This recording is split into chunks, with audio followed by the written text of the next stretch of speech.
Madison is teasing me a bunch in this because I called him in the first year of my business as part of an exercise where I called 100 people.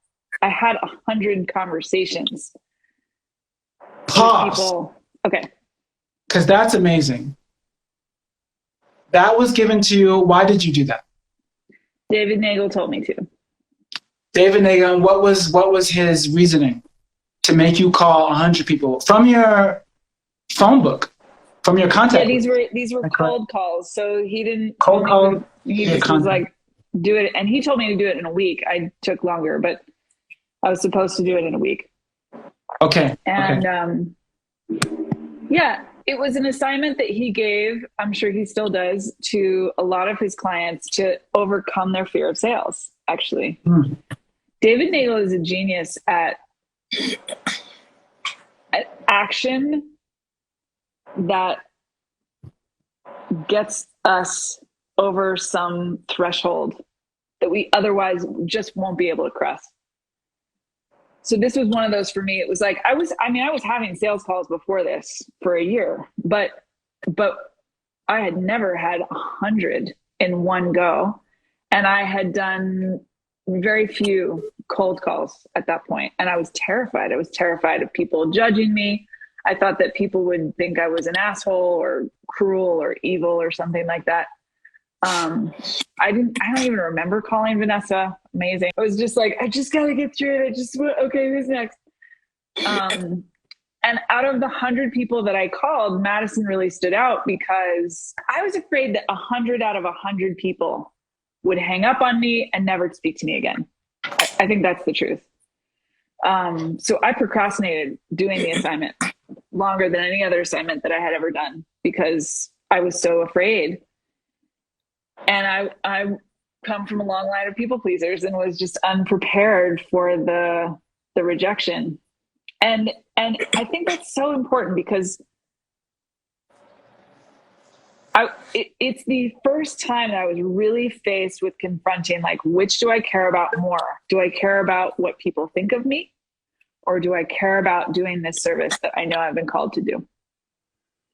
Which is more important? And out of the 100 people that I talked to, I think 3 or 4 of them were like deeply touched and hired me.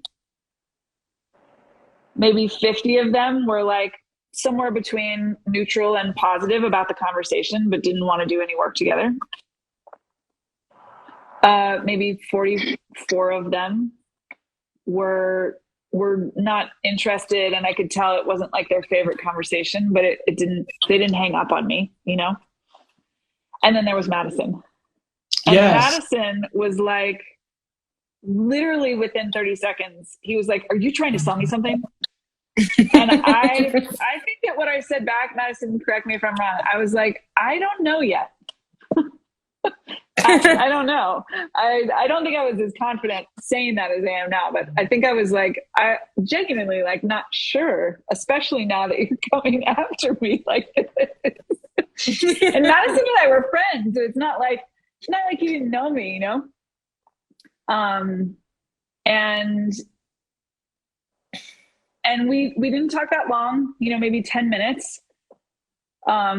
In some ways, it was a much deeper conversation than I had had with other people. But I got off that call and it was like, I think Madison, you know this, but I'm not sure actually. I felt liberated after that, even though it was not pleasant. I really it wasn't like a fun conversation that I felt fantastic about. It was my worst case scenario, really. Madison kind of calling me out, "You're trying to sell me something and I don't like it." But afterwards, I hung up the phone and I was like, number one, I did not die. I'm just fine. The scariest thing for me just happened and I'm okay. And that was huge. And I also got exactly what he just put in the chat, which is that this is not actually about me. Like his negative reaction to me is about him. And I understand it, but it's not personal. So I don't need to be afraid of this anymore. I don't need to worry about this. I don't need to slow myself down about this. So it was huge for me. It was huge for me. And it was cool because later on, Madison ended up hiring me. We did a little work together. It was really beautiful, successful work.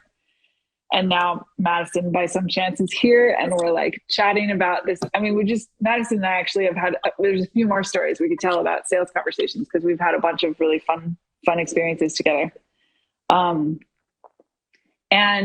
And so that's also really significant to me because, frankly, not only was it my worst case scenario at the time, but my subconscious would have had me believe that because that happened, we would never speak again, or our relationship would be permanently, affected.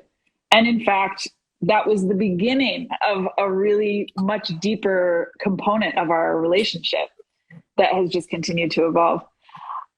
And he just says that hiring me is the best choice he's made. He doubled his income. It's true. Everything you want already.